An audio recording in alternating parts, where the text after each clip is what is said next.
Welcome back to channel Adi Irawan, Adi FF Irawan 16 teman-teman. Kali ini bareng lagi bersama gua Kang Al alias Baimpang 93 ya.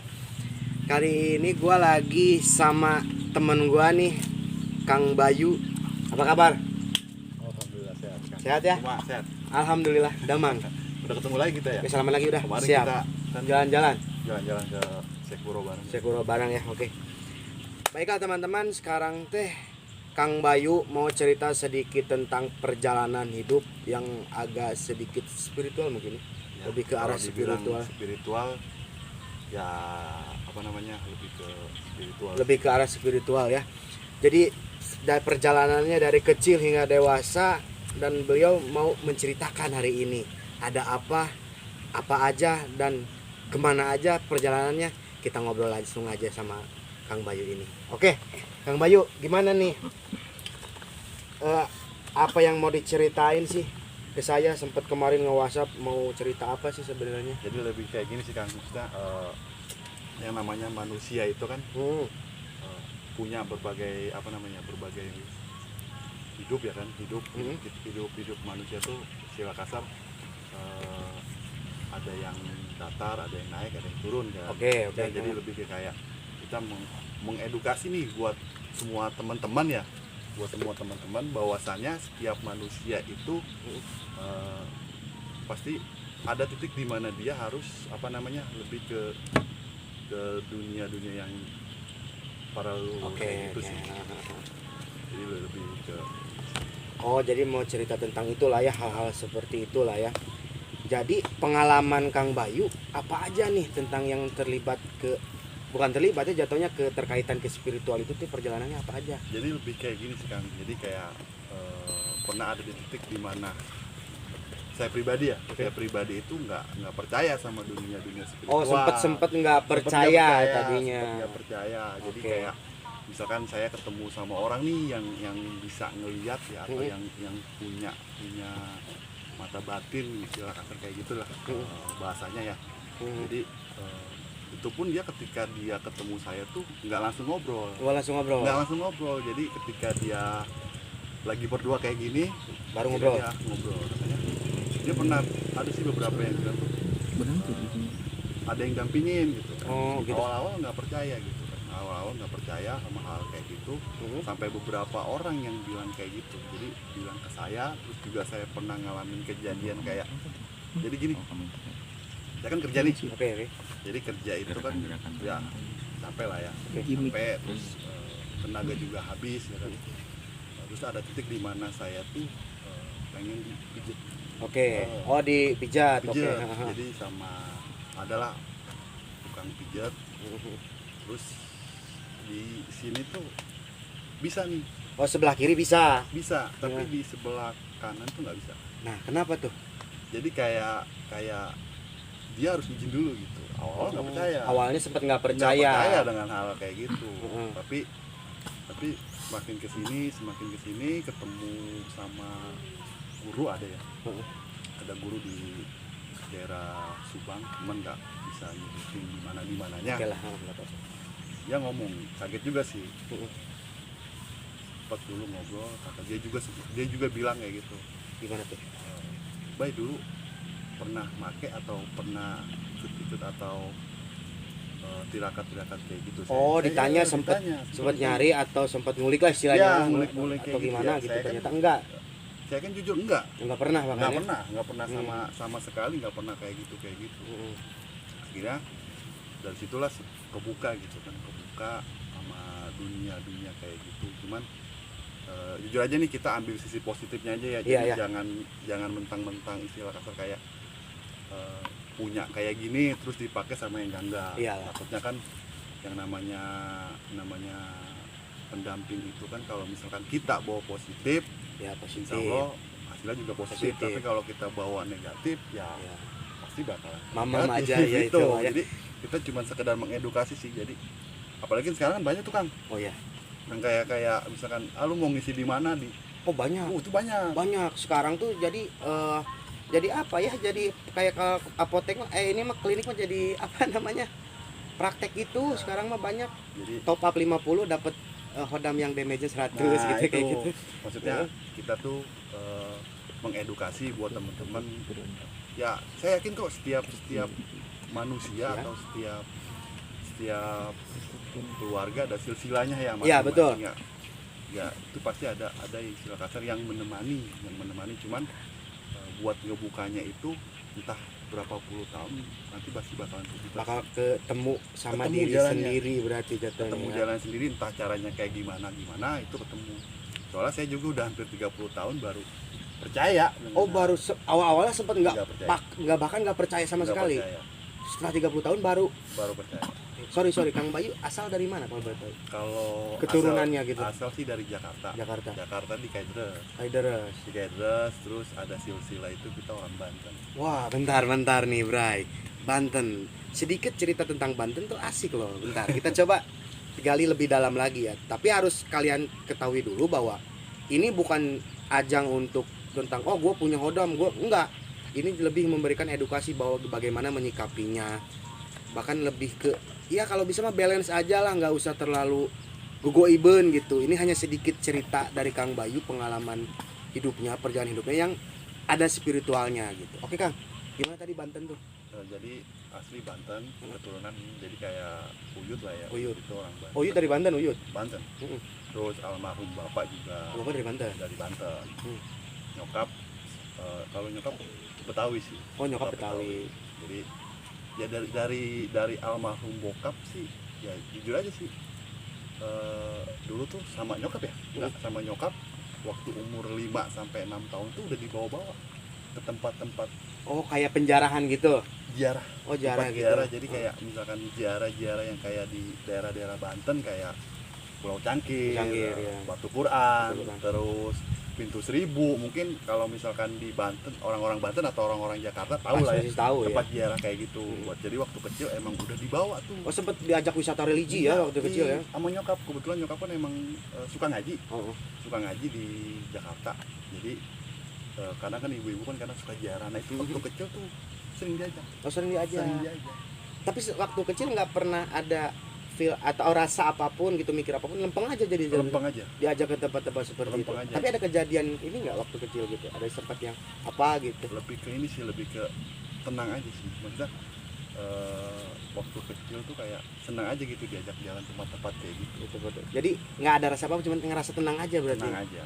Oke. Jadi emang bener-bener sama nyokap tuh waktu kecil tuh emang udah diajak tempat-tempat kayak gitu. Mungkin ya kalau dulu orang-orang anak kecil sekarang mungkin diajaknya ke tempat-tempat wisata, tapi kalau saya diajak tempat kayak Ke tempat gitu. wisata religi ya. Wisata religi. Wah, ngeri ya guys, kalau dulu kan anak zaman sekarang paling kemana ya mainnya ini mah diajaknya ke tempat jarang guys. Waduh, pangina jeung kuburan sama yang ngaji-ngaji cai aqua gitu ya ini mah. Tapi keren sih Kang Bayu.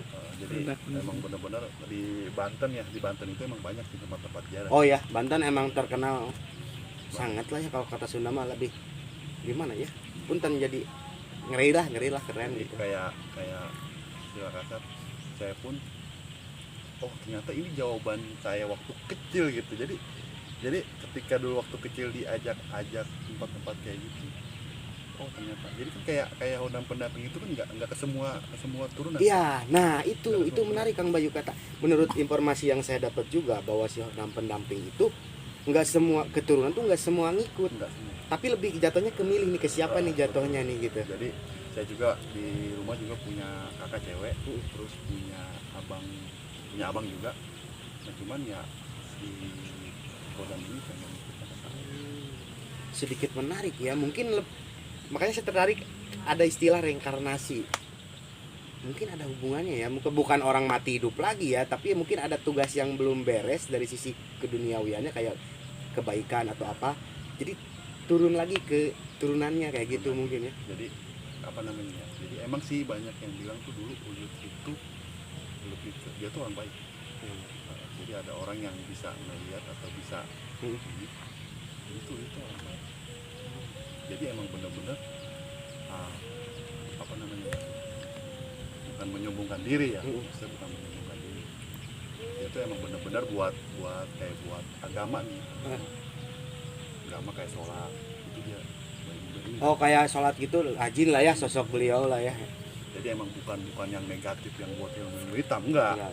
Jadi emang bener-bener positif gitu. Makanya ngebawanya tuh ya alhamdulillah ketika saya ngerantau nih, jatuh saya ngerantau ya dari Jakarta ke Karawang, ya alhamdulillah sih di Karawang ini banyak positifnya sih. Ini positif. Ya, jadi banyak positifnya, kayak misalkan temen juga banyak ya kan, bisa menerima kan. Kadang ada orang ketika, mohon maaf nih ya, ketika dia merantau ada yang nggak betah. Ada. Tapi di saya itu, di pribadi saya itu, saya ngerasa tuh Karawang itu udah bukan apa namanya, Bukan pertawan lagi ya, jadi kayak kampung sendiri. jadi kayak gitu. bener-bener kayak kamu sendiri. Bahkan banyak ya orang-orang yang di dekat rumah ya, kok nggak pulang-pulang gitu kan, kok nggak pulang-pulang ya, betah di Karawang. Punya istri di Karawang. pokoknya udah bener-bener di Karawang tuh udah kayak rumah lah ya. Maksudnya emang di Jakarta banyak temen, tapi ya emang di kita bekerja tuh ya kita mau mencari temen, mencari saudara kan. Tapi bener apa yang Kang Bayu bilang, beda sama yang emang turunan. Bawaannya tuh feel-nya lebih tenang jatuhnya. Beda kayak yang nyari atau yang diisi. Hawanya tuh kalau kata Sunda pararusi, emosi gitu ya. Jadi nggak sedikit kesinggung gitu. Jadi tapi tergantung lagi kita ngebawanya sih. Tergantung dari Cuman kebanyakan sesuatu yang bukan alami, lebih jatuhnya gimana ya? Lebih kurang kena gitu feel-nya. Tapi yang alami kayak turunan gitu beda jalannya. bener. Jadi kita kayak nyusun puzzle gitu kan. Makanya Kang Bayu bilang dari kecil sampai 30 tahun saya baru sadar. Itu sama seperti saya yang ngalamin. Jadi kayak kita tuh kayak nyusun puzzle gitu. Berusaha untuk lurus terus tapi tetap ada waktunya kita untuk nengok ke belakang. Selalu ada warning gitu. Ya, betul. Maksudnya lebih ke kalau misalkan ada ya orang tuh yang pengen banget punya ya, pengen banget punya, ya saran saya sih sampai ada yang beli, sampai ada yang beli ke guru atau kemanapun ya. Saran saya sih jangan jangan dipakai buat yang enggak sih. Takutnya ketika dipakai buat yang enggak malah jadinya timbulnya tuh Masalah ya. kayak gitu sih. Nah itu buat teman-teman kalau bisa ya jangan kayak mencari atau pingin mempunyai kayak hodam pendamping gitu. Biarkan, maksudnya setiap manusia tanpa disadarin pun sebenarnya semua ada. Cuma tergantung baik lagi kemana kitanya sadar atau enggaknya siapa diri kita. Makanya kalau kata Sunda kan peribahasa Sunda memang kena banget tuh. Dikenalin diri sendiri baru tahu sebenarnya. Baru tahu. Jadi nggak usah nyari ke gunung apa, ke makam apa, ke dukun apa, mau ngisi, janganlah kalau Tapi bisa. kalau buat ziarah itu nggak masalah sih. Jarang nggak masalah kan secara ini pun dianjurin lah, tapi dengan ada adab-adabnya juga. Ya, ada ya, kita ziarah tuh nggak yang kayak kita ziarah ke suatu tempat atau yang istilah kasar para leluhur kita minta yang enggak Oh apa, iya. kayak gini. Oh, jangan. Kalau bisa ini mah saran nih ya buat teman-teman, kalau datang ke suatu tempat yang emang menurut di situ ada tokoh apapun itu, ya setidaknya mendoakan saja. Tugas orang hidup adalah mendoakan, dan yang orang meninggal didoakan. Ketika berurusannya dengan goib, ya udah itu biarkan goib dan goib. Jangan selalu melibatkan kehidupan di dunia selalu dengan goib. Jangan dijadikan terlalu pokok maksudnya. Enggak. Jadi sering berjalan. Jadi timbulnya tuh ketika ada orang yang ziarah tuh timbulnya lu ke tempat ziarah cuma pengen kayak gini, padahal ya itu. padahal kayak saya pribadi ya Kang ya, jujur aja, ketika saya di Karawang awal-awal emang saya Kuro tahu tempat ziarah lah ya, dulu juga sempat anak-anak pada main ke sana, cuman saya tuh belum kebuka ya, masih lempeng-lempeng aja ya, berarti. belum kebuka. Ternyata pas udah umur 30 tahun, dimanapun lu tempat tinggal atau lu singgah, ibarat kata lu harus permisi dulu. Iya, ada adab lah. Ada adab gitu. Ya kita kan nggak tahu istilah kasar kayak misalkan kita di Karawang tuh kita kenapa-napa gitu, kenapa lagi kan saya pribadi itu merantau di sini. Lebih ke ngerantau ya, berarti Kang Bayu emang dari luar kota, berarti asal Jakarta ya?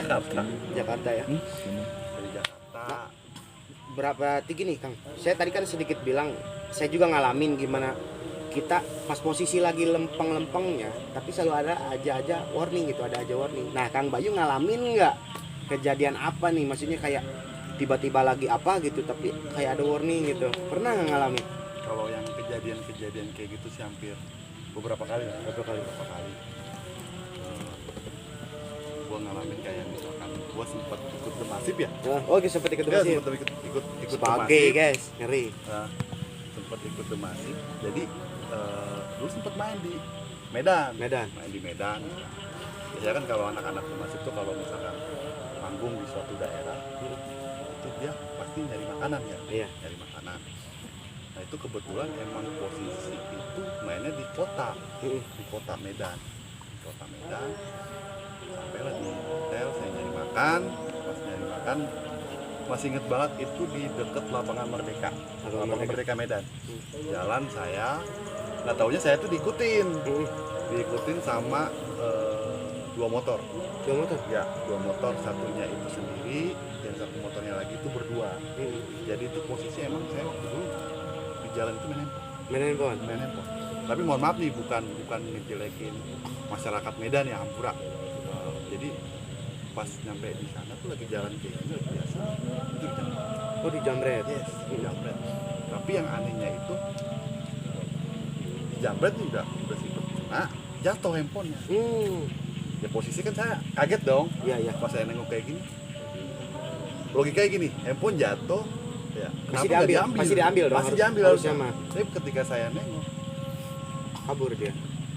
Oke, jadi itu salah satu kejadian yang waktu di Medan ya, itu. itu satu di Medan. Terus apa namanya? Ya sebenarnya sih ini privasi sih, nggak mau gue buka sih. Ya sekedar sharing aja ke teman-teman juga ini. Jadi emang gue dulu kan sempat nikah juga ya. Tapi ini asli serius gue bener-bener pengalaman pribadi banget lah ya. Maksudnya ya kalau bisa sih jangan sampai kayak gue lah. Ya, enggak. Gue sempet